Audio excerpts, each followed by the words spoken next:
എടാ മാതാ, നിങ്ങളാരും ഇല്ലായിരുന്നെങ്കിൽ എൻ്റെ മോളുടെ കല്യാണം പോലും നടക്കില്ലായിരുന്നു. ഫക്കീറേ, എന്താടൂ താനെന്തിനാ ഇങ്ങനെ കരയുന്നു?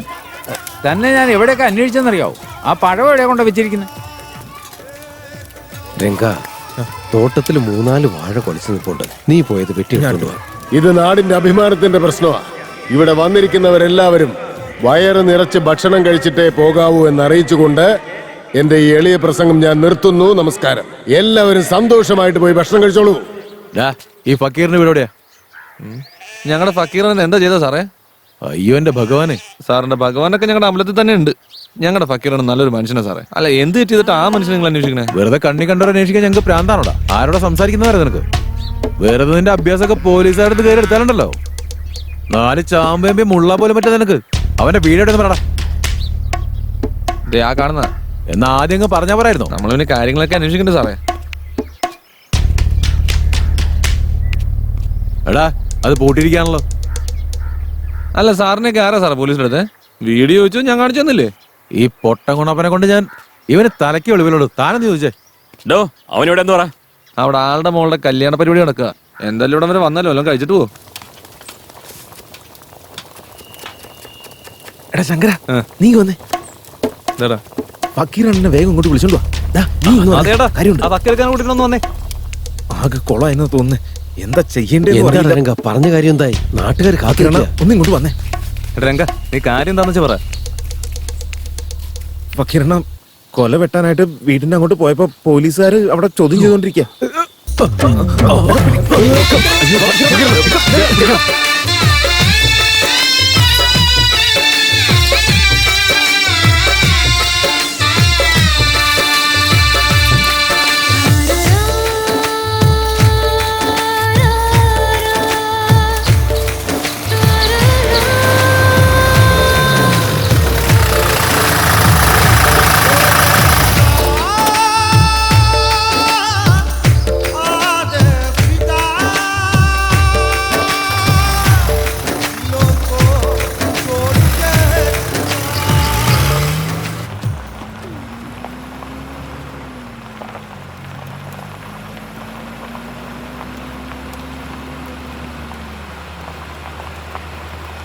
എടോ, പോലീസുകാരെ കുറിച്ച് താൻ എന്താ വിചാരിച്ചിരിക്കുന്നത്?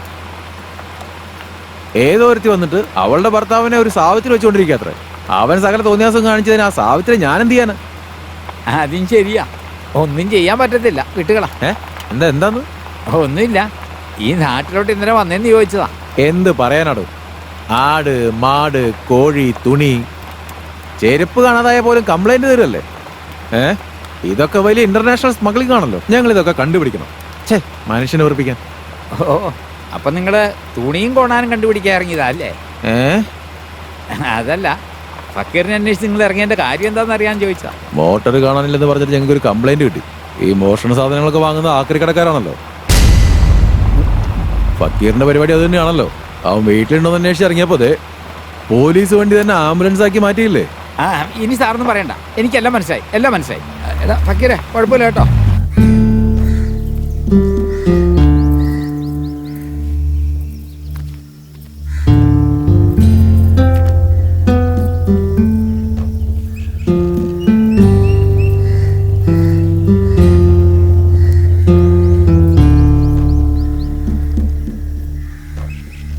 അതെ, കുറച്ചു കാലമായിട്ട് എന്തോ പറ്റിയിട്ടുണ്ടല്ലോ. സമാധാനമില്ല, ഉറക്കവും ഇല്ലാണ്ട് ഇപ്പൊ ഇച്ചിരി ബുദ്ധിമുട്ടിലാണെന്ന് എനിക്കറിയാം. അതുകൊണ്ട് ഇനി തൊട്ട് ഞാനും ജോലിക്ക് പോവാന്ന് വിചാരിക്ക. മാസം 4000 രൂപ തരാന്നാ പറഞ്ഞിരിക്കുന്നത്. നീ വാങ്ങിക്കുന്ന ശമ്പളം മാസം പലിശ അടയ്ക്കാൻ പോലും തികയില്ല. പിന്നെ എന്തിനാ ആവശ്യമില്ലാതെ ഇതിനൊക്കെ പോകുന്നേ? ഞാനൊരു വഴി കണ്ടിട്ടുണ്ട്, നമുക്ക് നോക്കാം. അയ്യടാ, നിങ്ങളെ കൊണ്ട് ഒറ്റയ്ക്ക് കൂട്ടിയേ കൂടില്ല. പിടിക്ക്, ഇത് പണയം വെച്ചിട്ട് പലിശ അടയ്ക്ക്.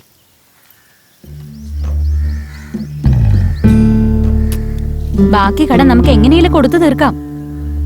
ഇനി മുതല് മാസത്തില് നമുക്ക് ഒരു പണം കണ്ടാ മതി.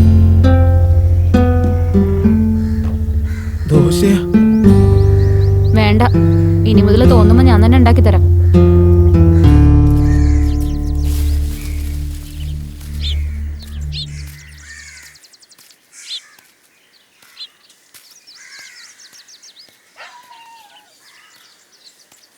A plus B whole square equal to A square plus B square plus 2AB. A plus B whole square equal to... എന്തൊക്കെയുണ്ട് മോനെ? അതെ, ഈ കണക്കിൽ എന്തിന് ഇത്രമാത്രം ഫോർമുല ഇട്ടേക്കണെന്നൊരു പിടി കിട്ടുന്നില്ല. ഡമാത്ത ഒരു ചായ എടുത്തേ. ഇതിപ്പോ എങ്ങനെ പറഞ്ഞു കൊടുക്കും? ഒന്ന് പറഞ്ഞതാ മോനെ, അതെന്താന്ന് വെച്ചാ ഒരാള് ശനീശ്വരന്റെ പേരില് ആഗ്രഹം നിറവേറ്റാനായി അമ്പലത്തിലേക്ക് ഒരു കാണിക്കപ്പെട്ടി കൊടുത്തു. അത് അന്ന് രാത്രി തന്നെ കള്ളന്മാര് മോഷ്ടിച്ചോണ്ട് പോയി. കൊണ്ടുപോകുമ്പോ അവരുടെ കയ്യിൽ നിന്ന് നഷ്ടപ്പെട്ടു പോയി.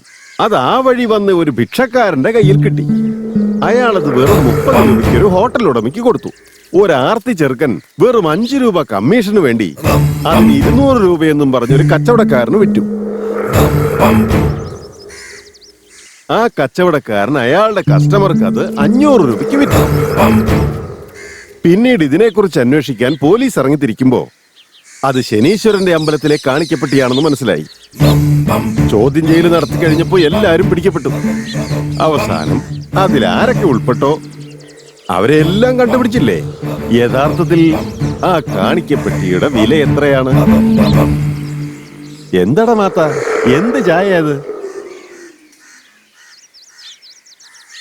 എന്താടാ അവിടെ ഒരു രഹസ്യം പറച്ചില്? ഞങ്ങൾക്ക് പല കാര്യങ്ങളും പറയാനുണ്ടാവും. ചായ കുടിച്ചതിന്റെ കാശ് വെച്ചിട്ട് എഴുതിട്ട് പോകാൻ നോക്കണോ? എപ്പ നോക്കിയാലും എന്തെങ്കിലും കൊണ എന്ന് പറഞ്ഞു.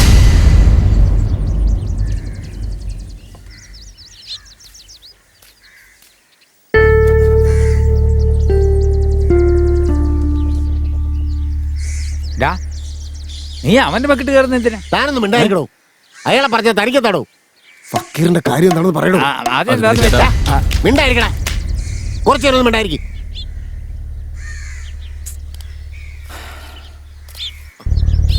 നമുക്ക് തെറ്റ് പറ്റിപ്പോയി ചേട്ടാ. മോഷണം നടത്തുമ്പോഴൊക്കെ അതിന്റെ സുഖവും ദോഷവും ഞങ്ങൾ മാത്രമേ അനുഭവിച്ചിരുന്നുള്ളൂ. ഞങ്ങള് നാടോടികളെ പോലെയായിരുന്നു. എന്നാ ഈ നാട് അതുപോലെയല്ല. നല്ല ഒത്തൊരുമയുള്ള മനുഷ്യരാ ഇവിടെ. എല്ലാവരും സ്നേഹത്തോടെ സഹകരിച്ച് ജീവിക്കുന്നു.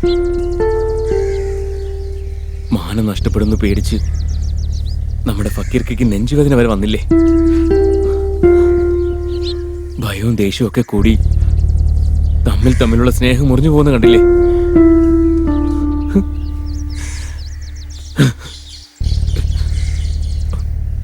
വേണ്ട, ഇതിപ്പോ ഇവിടെ വെച്ച് നിർത്തിയേക്കാം. ഞാൻ തന്നെ പോലീസ് സ്റ്റേഷനിൽ പോയി സറണ്ടർ ആയേക്കാം. ഞാനും വരും. പോലീസ് സറണ്ടർ ആയിട്ട് ഒരു കാര്യവുമില്ല.